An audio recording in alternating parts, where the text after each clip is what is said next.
Good morning, everyone. Welcome back to one of our last topics that we are going to cover this semester. So, believe it or not, we are very quickly reaching the end of the term, and we have two things left to talk about this semester.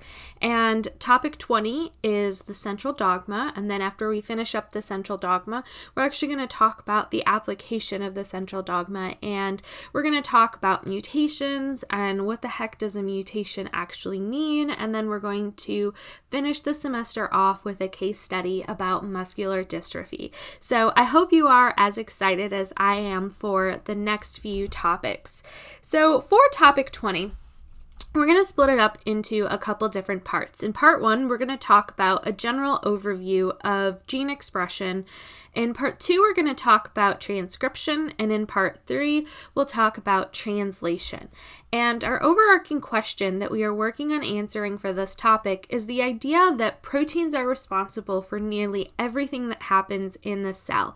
So how do we make proteins? How do we take the instructions that are in DNA, whether that's in your nucleus or your nucleoid, depending on what type of organism you are, and how do we take those sets of instructions and how do we figure out what they mean and how do we use them to make protein? So this entire idea of gene expression and this idea of going from DNA to RNA to protein is referred to as the Central Dogma. And to understand what the Central Dogma is, we're going to talk a little bit about the word dogma in general. So dogma is considered a principle or a set of principles that are incontrovertibly true.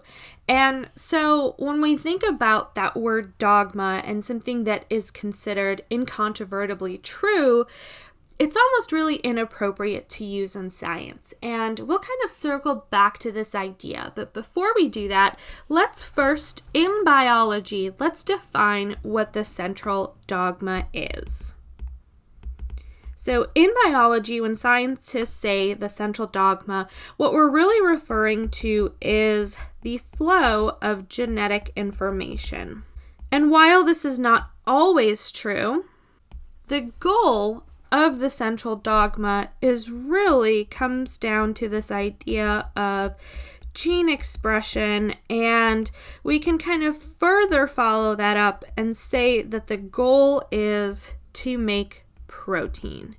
And I'm going to put an asterisk there because we know it's not always the case that the final goal is protein. Sometimes we want to make an mRNA and use that, but that's a little beyond the scope of this class. And if that is something that you are interested in, that's something we spend a lot of time talking about in my cell biology class. But nevertheless, I digress. So when we think about the central dogma, everyone probably draws something like this: DNA, arrow, RNA, arrow, protein. And while we are all guilty of using this shorthand and talking about the central dogma in this way, oftentimes one of the biggest misconceptions that students have, and there are loads of studies on this, is that they don't know what it means and that they think somehow DNA is converted to RNA and then that RNA is converted to protein, and when those conversions happen,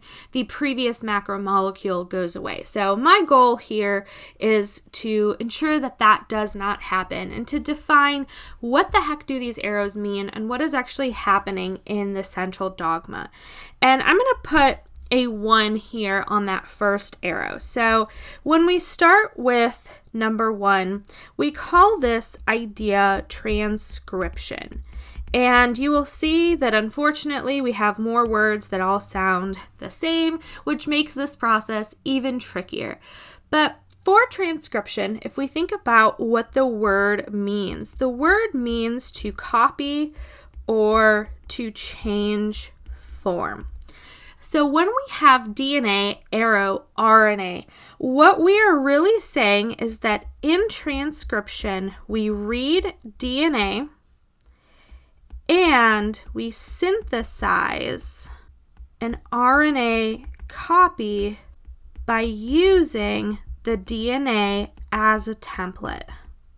So at the end of step 1, or at the end of transcription, we are left with the original DNA that we started with and a copy of that in a different form, RNA.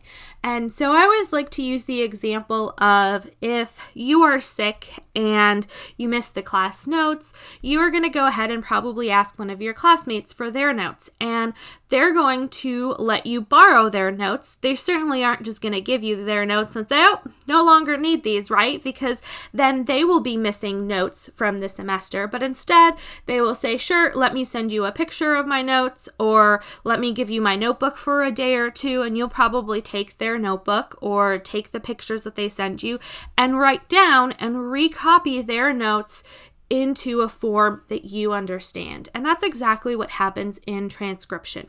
We are not stealing pieces of DNA. We are simply using the DNA as a template to make a temporary copy that is RNA. Now, in step 2, we call this process translation. So there's another T word, and when we think about what translation means to change language. And in translation, what happens is we are going to read RNA and then use that as a template to synthesize protein. And the reason we call this translation is we are going from a ribonucleic acid to a polypeptide. They are very different macromolecules. And so we're changing the language from a nucleic acid to a protein, if you will. So now if we kind of circle back to our idea of, okay, well, when we first started talking about dogma, I said that central dogma is really inappropriate in science. And the reason for this is, of course, when we think about science, we have to think about the scientific process.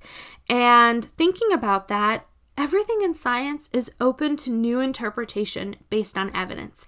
And every single day we get new evidence that challenges or questions some of the hypotheses that we may have in science. Well, in central dogma, even though it's as close to a law as we can potentially get in science, there's definitely modifications, if you will, that I would say have been found to the central dogma. So what I'm going to do here is zoom in so that we can have a bigger space to work with. And I'm going to rewrite the central dogma here. And this is to just illustrate the idea that we actually have a lot of modifications that have happened. So DNA being transcribed to RNA, RNA being translated to protein. This is what is referred to as the central dogma. But of course, because we have newer technologies, we've been studying a lot of different other organisms and microorganisms and whatnot, we have found a lot of exceptions to the central dogma. So for years, it was thought that this was the flow of genetic information forever and always. But we, of course, have found in the case of viruses, so as a virologist, of course, I love to talk about viruses when I can, and I always tell my virology students that whatever the exception is in biology, it's probably usually a virus. And in this case, the exceptions to the central dogma that we're going to talk about absolutely are viruses. So we have found viruses that actually use RNA as a template, and they make DNA. And we call this process reverse transcription. And this is done by a lot of retroviruses. So for example, HIV is a retrovirus. So it has an RNA genome. That RNA is used as a template. We make DNA, and then that DNA can be used as a template to make RNA to then make protein. So they have an extra step. Now, there are some RNA viruses, for instance, the coronavirus that is currently causing the world pandemic, that takes RNA, it uses that RNA as a template, and it makes RNA. And then that RNA is then used to make protein. And so this orange here, this is just modifications, if you will, to the central dogma. And while we're not really going to talk more about the modifications. If you're interested in some of these mechanisms, it's something I talk a lot about in my virology class. It is something that I think is really important to mention in class as you're learning new things, is that not everything should be taken at its face value. So the central dogma, although it is the closest that we can get to a rule, if you will, in biology, and it's definitely a central theme in genetics, it's something to keep in mind that modifications or exceptions to the central dogma do exist. So again, we're not going to focus on the modifications or the exceptions, but I did want to throw that out there and have you all at least have a little bit of exposure to that. So before we get into the central dogma, what we're going to do is we're going to talk about an overview of RNA versus DNA. So we're going to remind ourselves of some of the things that are found in RNA and in DNA. So we're going to talk about some of the differences, but then we're also going to make a column for both. So for RNA, of course, our sugar is different. So we have ribose, whereas for DNA, we have deoxyribose. Our bases are different, so we have A, U, C, and G are the bases in RNA, whereas we have A's, T's, C's, and G's in DNA. And then we're going to write single-stranded and double-stranded with an asterisk, and that asterisk just means typically when we think about RNA and DNA, RNA is single-stranded, DNA is double-stranded, but as you all know, viruses are the exception to that. So for example, there are many viruses that are single-stranded DNA, such as the parvoviruses, for which we vaccinate our pets against. And so again, exceptions to these, but for the most part, when we think about RNA and DNA, they're single-stranded and double-stranded respectively. So now let's talk about some of the things that are similar between RNA and DNA. So they both have nucleotides as their monomer, and for both of them, that order of nucleotides is important. When we think about the synthesis, we know that for DNA, as we just finish up with replication, that we need a template of DNA to make new DNA. Well, even though we have just barely introduced the idea of transcription, I said that in transcription, we use DNA as a template to make RNA. So it turns out that the synthesis of nucleic acids is going to require a template. And this is true for all nucleic acids.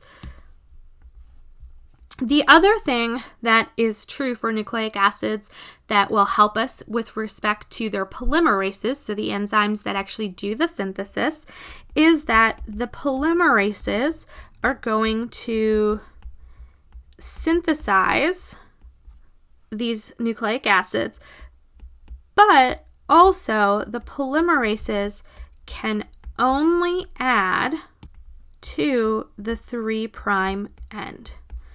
And so automatically that is going to give us insight that we build from a 5' to a 3' end.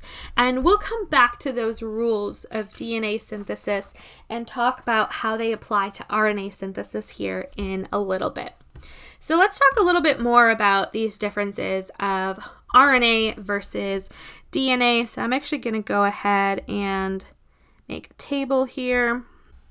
All right, so let's start off with DNA first, and then we'll tackle RNA.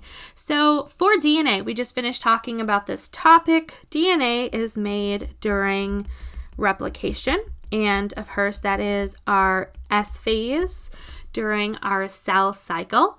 And for the polymerase that is used, we said that we use a DNA polymerase, and specifically the two that we use are 1 and 3. And so for these DNA polymerases, what they do is they read DNA and they make DNA. So that is their entire goal in life. Now, the purpose of DNA itself, of course, is DNA is going to contain and store all genetic information. So it is the instructions for how to make anything and everything in the cell. All right, now let's talk about RNA. So for RNA is going to be made during transcription. And fortunately for us, when we named the polymerases, the name makes sense. So the polymerase that is actually used is called RNA polymerase. And what RNA polymerase does is it reads DNA and it makes RNA. So anytime you hear RNA polymerase, you should automatically be thinking transcription. Now, for the purpose of RNA, it turns out that we have a couple different types of RNA. We have mRNA, which is messenger RNA. And this is the type of RNA that is made in transcription. And what it does is it's going to carry information. So it is a copy of the DNA and it carries the information that we need. So it's a copy of the set of instructions to make a particular protein. We also have tRNAs, which are known as transfer RNAs, and as we will see later in translation, these carry amino acids. And then last but not least, we have rRNA, which is ribosomal, and this ribosomal is going to make up our ribosomes. So while in this class we are talking about 3 types of RNA, these are, I would say, the main types. There are actually lots of other RNAs that exist. There's Pee-wee RNAs, there's siRNAs, there's miRNAs. There's a ton of different ones that exist. And again, if it's something that you're interested in, it's something that I talk about and teach in my upper cell biology class. So anywho, now that we have reintroduced the idea of DNA versus RNA, we've connected the similarities and differences to transcription and translation, I always like to provide an overview of the information transfer. So here we have a eukaryotic and a prokaryotic cell. We will talk about throughout this topic comparisons and differences between the two.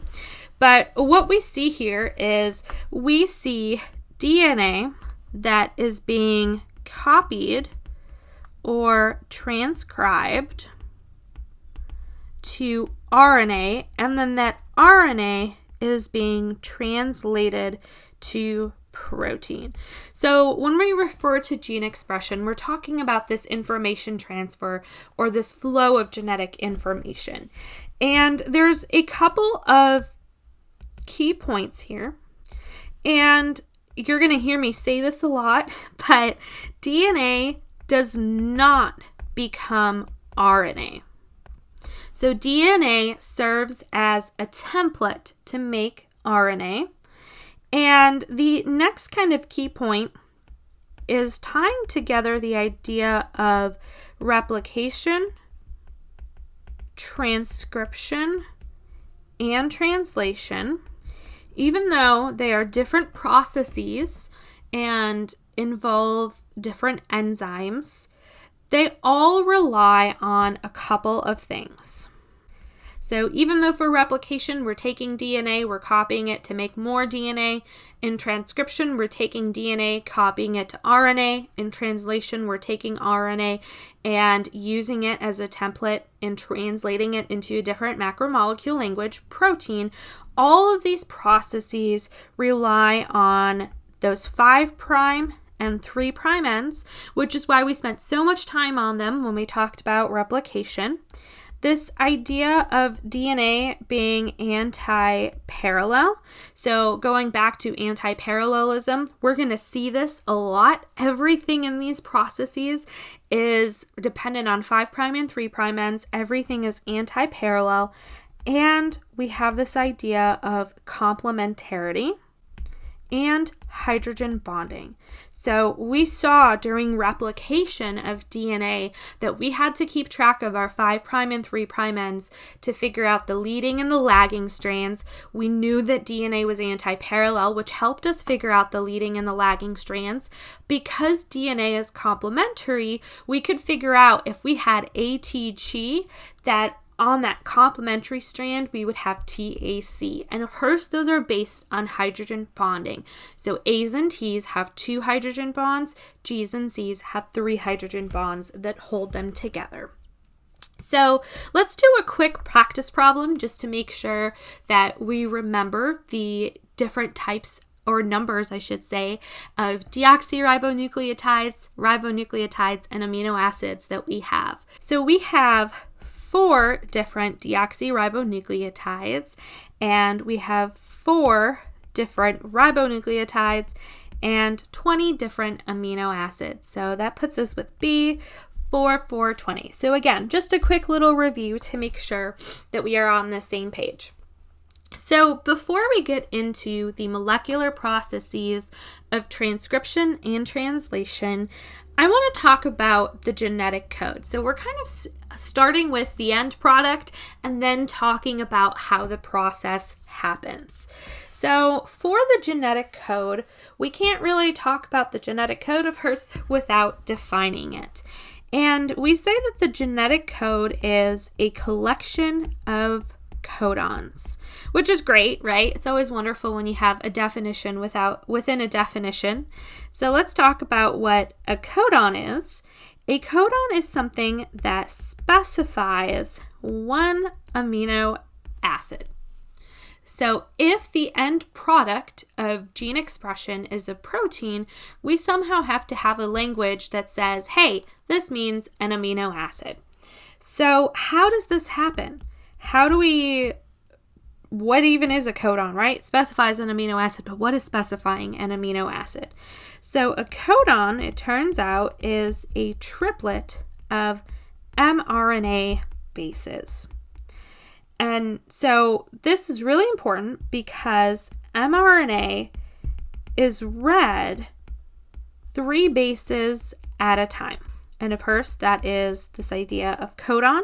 So what we will have is we'll have 3 bases of RNA. This is 1 codon, and that 1 codon tells us what amino acid should be translated. All right, so let's actually take a look at the genetic code. What does it look like? How did we figure this out? And on Moodle, you will actually see on the right here, this chart. I'll do my best to include it in the pages of notes that we need it for. But I would recommend, as you're going through your notes and as you're going through these videos, to have a copy of this chart up. And this chart is the genetic code, or it's also sometimes referred to as a table of codons. And for cracking the code, and what does this code mean? How do we use this table? What we do is we can actually take the DNA code, and the DNA code is converted into an mRNA code, except of course that T is replaced with U. So let's do an example. Like, what the heck do I mean by this? So what if we have UAU, and this is going to be our first position, our second position, and our third position, and this is for RNA of hers. And how the heck do we figure out UAU? What does that mean in terms of the genetic code? And we can actually write up what it would be in DNA. So for DNA, this would be a TAT. And when we have mRNA and we have this genetic code, we are always working from 5' to 3'. Because recall, when we read nucleic acids, we read them from 5 to 3. So we're going to start with our RNA here. And the beauty of this code is I can give you RNA or DNA, or later when we get to it, tRNA, and you can figure out all of the other pieces. So it's pretty amazing. But let's start with RNA. So we are going to start with our 5' end because we read from 5 to 3. Our first letter is U. So the way that this codon table works is that here on the left we have the first letter. So it even has it labeled first letter, 5' end. So we're going to look for the U. So here's our U. So let's go ahead and circle this. So we're working with this top row. Now our second letter is an A. The second letter is across the top here. So our second letter is an A. So we're going to go to the A box. And now our third letter here is a U. So we're going to look at this end now, the right side. That's the third letter or the 3' end. And here is our U. So we're going to follow this along and we see UAU. And UAU encodes for the amino acid TYR, which is tyrosine. Now, I do not expect you to know what these 3-letter shortcuts mean. TYR is completely acceptable, but you'll hear me say the full name just because I can't help myself. All right, so now that we've practiced, and hang tight with me, you will get more practice here in a little bit using this code. Let's talk more a little bit about the genetic code. If you take a look at this codon table, you've probably noticed a couple of things. You've probably noticed that there's things that say stop, things that say start. You've probably noticed that in the cases of, like, for example, leucine here, there's 4 different codons that encode for the same amino acid. So let's talk more about that. Let's talk about what the heck this start business is. So the start is AUG, and this codes for methionine or MET. And this is going to affect translation, and this tells the ribosome where to start the translation of RNA into protein. And then we also have to have a stop. If we know where to start translation, we also know or need to know where to stop. And we have 3 stops. We have UAA, UAG, and UGA. Now for these, there is a key point here. And as we will see, as we go through the molecular processes, these starts and these stops only affect translation. They do not affect replication or transcription. They have no effects on those processes. The starts and the stops, these codons, are only in effect or only have effects when it comes to translation. So going back to this idea of multiple copies and multiple codons for some amino acids, we actually have a couple of, I don't really want to call them rules, but for lack of better words, we're going to call them rules, if you will. So for the genetic code, we say that the genetic code is degenerate. Sometimes we use redundant instead of regenerate. It means the same thing though. And what we mean by a redundant or degenerate code, we mean that multiple codons are going to specify one amino acid. And although the genetic code is degenerate, it is also unambiguous. So what that means is that each codon makes one amino acid. So for example, GAG, so we can go back for a second here. So here is G, here is A, so we're going to follow it down, and then here's GAG. This encodes for GLU. GAG is always GLU.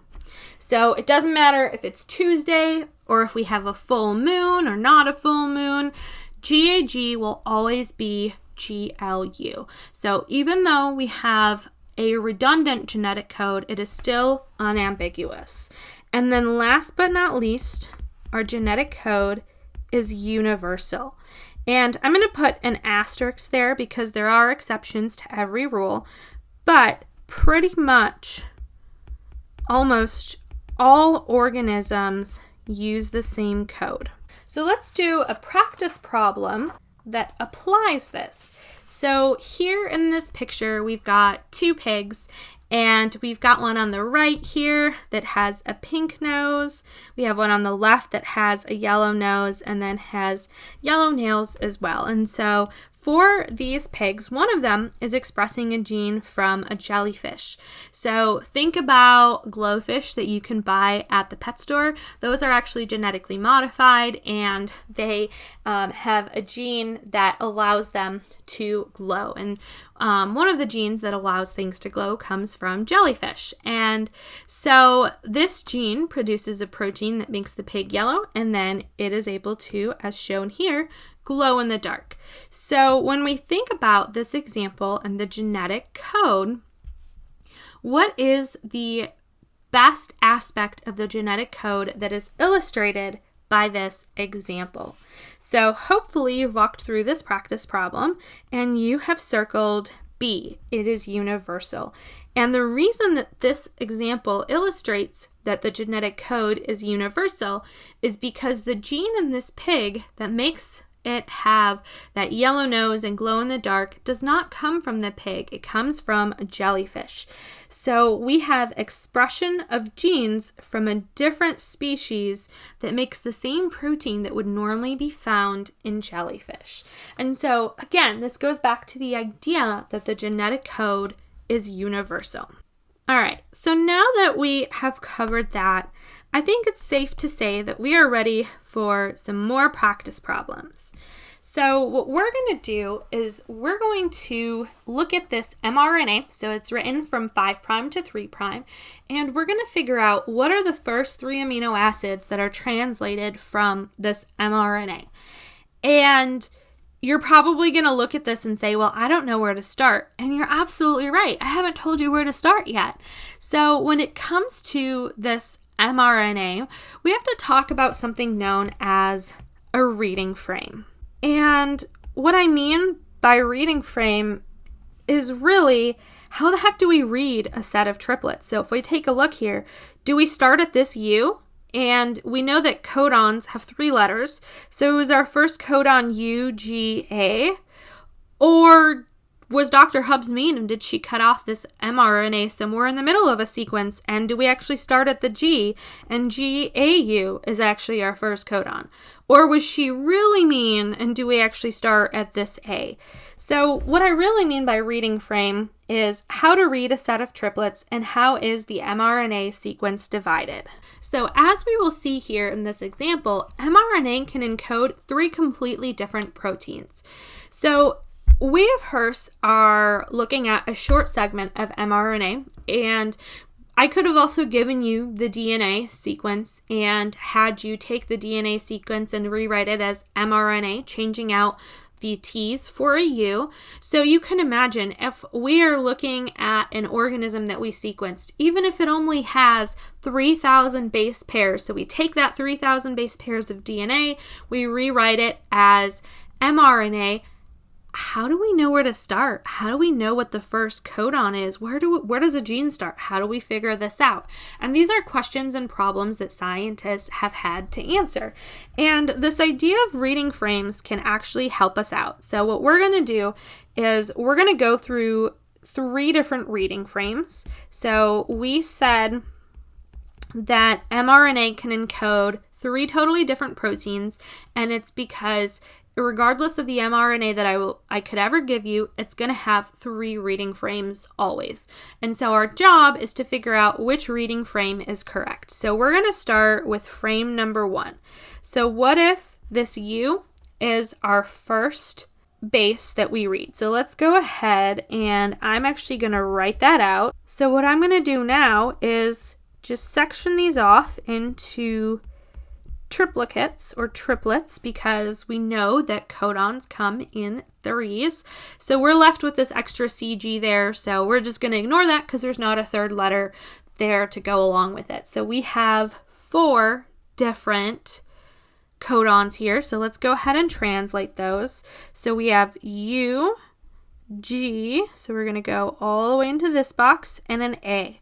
So this encodes for a stop, So now normally if it encoded for a stop, we would not continue translating, and we'll get to that here in part 3 of this topic. But for the sake of practice, let's go ahead and just translate all of the codons. So the next one that we have is UGG, so right here. So that's TRP. We have CUG, so CUG is LEU. And then we have AUC, which is ILE. So this is our first protein that we would get, and this is using frame 1. But as we said, there's multiple different reading frames. So let's look at frame 2. What if we start right here? So this G now is our first base pair that we're going to use for our first triplicate. So let's go ahead, and again, I'm going to work on rewriting the mRNA each time. Otherwise, it'll get really messy really fast. So we're starting here with this second G. And I'm going to go ahead and just like I did before, I always like to figure out where my triplicates are. So here are my triplets. So here are my codons. So we're going to start with GUU. So here's GUU. So that is a val or a valine. GGC. So GGC is a GLY. Then we have UGA, which is a stop. And then we have UCC, which is SER. So again, we can already see, wait a minute, just by changing the reading frame, we have different proteins. So, okay, we have one more reading frame that we can do. So let's do reading frame number 3. And again, I'm going to rewrite my mRNA here just to help keep it straight in my mind. We're going to start reading frame 3 at the third base pair in. So let's go ahead and bracket off our triplets here. So now we've got our codons established. So AUG is start or MET. So this is a start. GCU is right here, and that is ALA. And then GAU up here is ASP. And then CCG, so CCG right here is a pro or a proline. So here we go. Now we've got all 3 reading frames. And if you're wondering, why are there only 3 reading frames? Why can't we have more? Well, if you were to continue on and do, say, a 4th reading frame, we would start with this U. So we would have UGG. Well, that's right here already. So that's why we only have 3 reading frames, because we have triplets, which means we have 3 bases for 1 codon. So we only have 3 possibilities. So this question now becomes, well, how does a cell know which of these proteins to make? And how does a scientist, and how do you and I know, if we're presented an mRNA, which reading frame to use? And the key for this is going to be to always find the start codon. And the reason for that is, as we will see when we talk about translation, that's what the ribosome looks for. The start codon is where we always begin. We have one start codon. When we see an AUG, that tells us that translation will start there. And so anytime we have a start codon, this is your correct reading frame. So in the case of this example, our correct reading frame is frame number 3. And this key is going to become really important. And so when you look for your start codon, you always want to look for a start codon that is in the 5' to 3' orientation of AUG. And I will keep reminding you of that as well. And I'm going to highlight this because this is going to be really, really important for this entire topic. So now that we've gone through and we've talked about reading frames, let's go ahead and let me give you a fresh practice problem here. And based on what you have learned so far, I've changed the sequence around a little bit, but see if you can figure out what the first 3 amino acids that are translated from this mRNA are. All right, so hopefully you have had time to work through this problem. And step 1, or the first thing that you should do, is to find a 5' to 3' oriented AUG. So what I'm going to do is, starting on the left here, working my way to the right, I'm going to find an AUG. And here is an AUG. And that AUG, that tells me what my reading frame is. So that's going to establish it. So that means that's my first codon.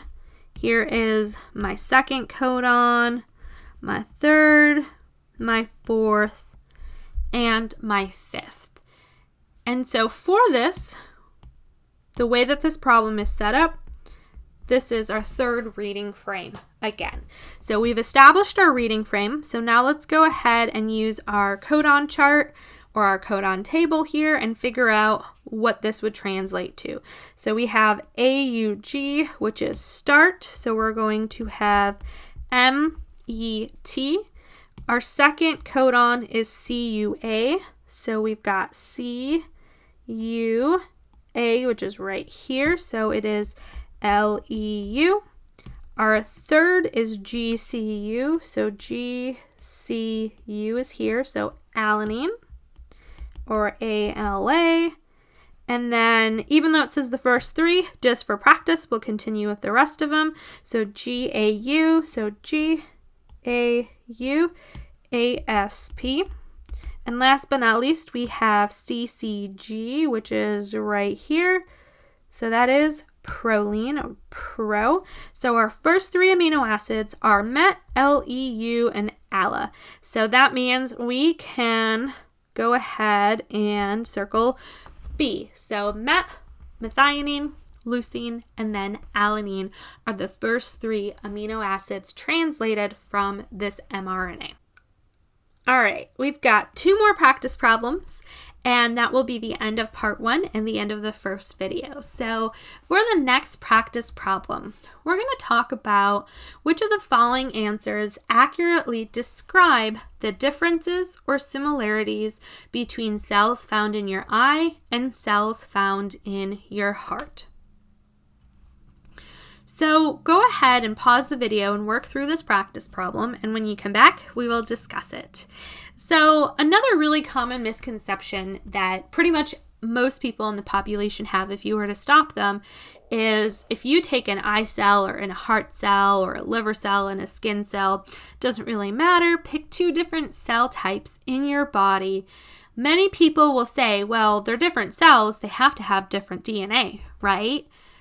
But how can that be true? Didn't we originate from a sperm and an egg at the moment of conception? And then all of those cells went through mitosis. And we know that in mitosis, we get 2 identical daughter cells at the end. Therefore, that tells us that the sequence of DNA that is in all of our cells must be virtually identical. Granted, mutations and things can happen, but in a perfect world, they would be identical. And so that tells us that A is true. Doesn't matter what cells you take from our body, excluding our gametes, of course, since those have half the amount of DNA, they should have the same DNA. So we can cross off B. So that now leads us to proteins. Well, do we have the same proteins in every single cell, or do we have different proteins? It turns out that we have different proteins.